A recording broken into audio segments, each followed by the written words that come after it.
Hello, everyone. Have you ever struggled with a message at a networking event that you're going to events, you're trying to stand out from everybody else who does the same thing or something similar to you perhaps, and you're not getting a high return on investment? Or you are sharing a message that you feel is powerful, but no one's responding. We're going to talk about how to really create a captivating networking introduction, specifically how to superpower it with 3 particular phrases that it's going to just take your networking to a whole nother level. So hi, Sherry. Hi, Kurt. I see you.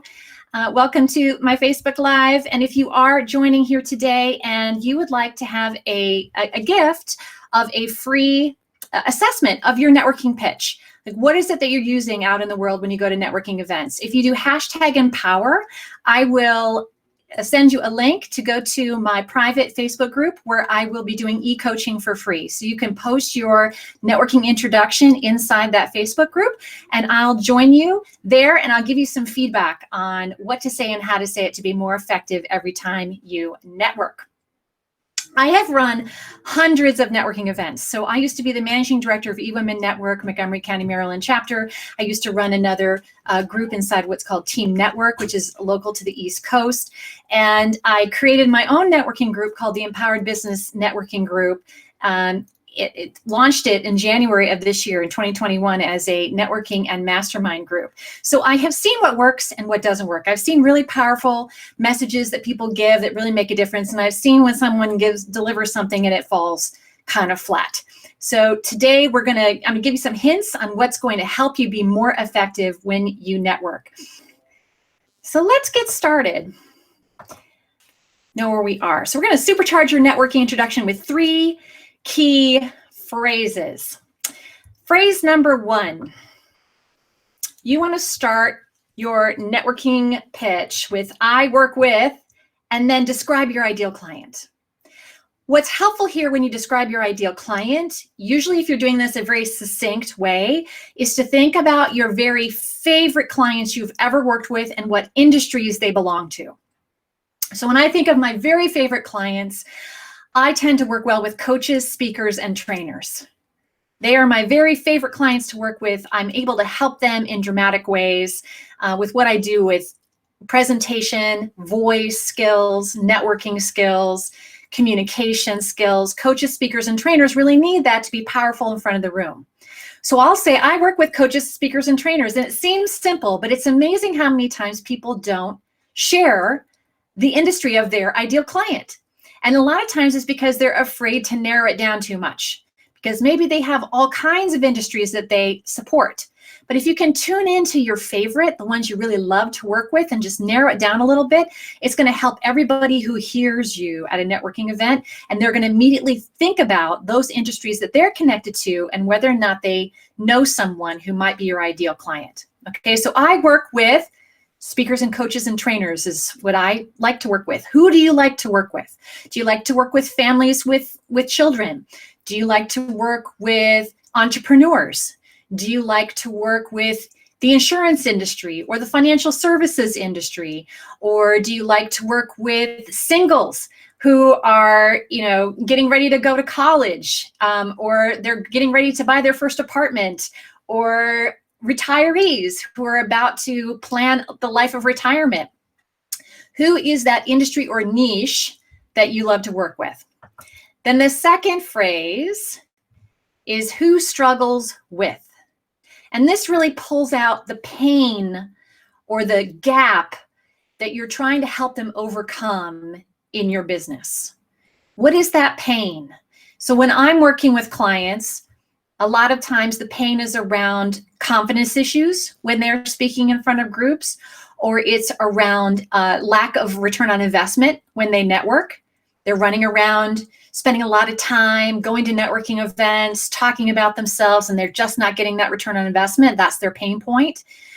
Or it could be that they have a vocal issue. They've got a pain around the sound of their voice. They don't like the sound of their voice. They don't feel like their voice lasts the whole day. They start to get hoarse by the end of the day.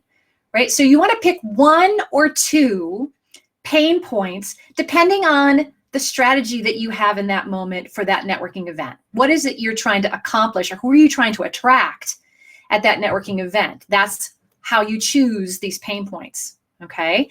And then the third phrase is, and who really wants. So I work with coaches, speakers, and trainers who struggle getting a high return on their networking investment and who really want, and then this is the vision language. This is the solution that you provide. This is the testimonial that your clients leave you when they're super happy about having worked with you. What do they say about you when they're like, oh my gosh, this person helped me with this and now I feel so fantastic, right? This is where you want to insert that last piece.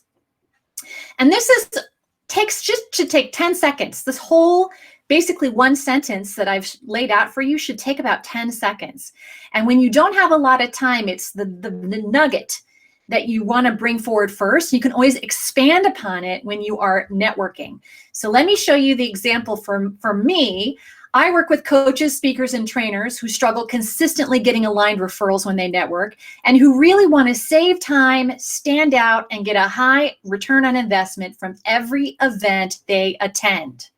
That's the solution I provide. I save them time. I help them stand out from everybody else who might have a similar message from them. And I help them get a high ROI when they network and speak. Okay, every event that they attend. So that little nugget right there, if I lead with that in my networking intros, it makes a huge difference for people. Most people don't do this in this way. Most people talk a lot about the benefits, or the features, I should say, of their product or service, or they may tell their story, which is fine as well. They may give a testimonial, which is great. When you have extra time, when you want to expand upon this, those things are fantastic. But when you don't have a lot of time and you want to make a good first impression, I find that this formula right here is the foundational piece that you can not only use in your networking events, but in every single event you attend and even in your printed marketing. This language can help you with social media posts, having it somewhere featured in your website. Every time you talk about yourself, have something that really stands out like this and helps people really think about, who do I know who's a coach, speaker, or trainer? Maybe I heard somebody at my last networking event complain about how they're not getting a return on their investment, and I happen to know that they're a coach. Maybe I should introduce them to Stephanie because I know that Stephanie helps people craft a message that's going to make a bigger impact when they network. Okay, so this very focused way of saying who you are and what you do can really help you, especially in this virtual world when we are attending a lot of virtual networking events, and it's a little bit more challenging in some ways to stand out from the crowd and to really connect with people. Even this in a chat box that you share in a Zoom meeting can help people better understand who you are and what you do. All right, so just as a reminder, if you would like feedback on your networking pitch, do #empower in the comments. I will send you a link to the Facebook group. There also is the link inside the Facebook group if you'd rather do that as well.